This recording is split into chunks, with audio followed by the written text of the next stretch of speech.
אהלן חברים, עוד יום, עוד משקה בוניטם, משקה ירוק הפעם. דרך אגב, אני למדתי פעם א' ב' של רוסית, בואו נראה אם אני מצליח לקרוא, אם אני זוכר. יש לי בטח, יהיו לו הרבה טעויות, אתם מוזמנים לתקן בתגובות, תודה.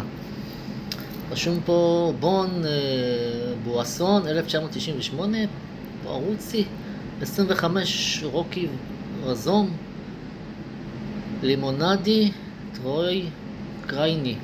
טוב, מקווה שלא טעיתי בו מטעם, צבע ירוק. טעם של מנטה כזה.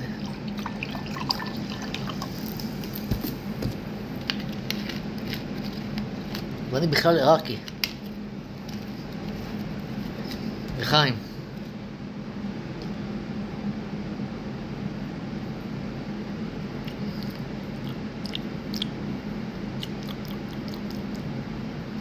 מזכיר קצת ערק עם לימונדה.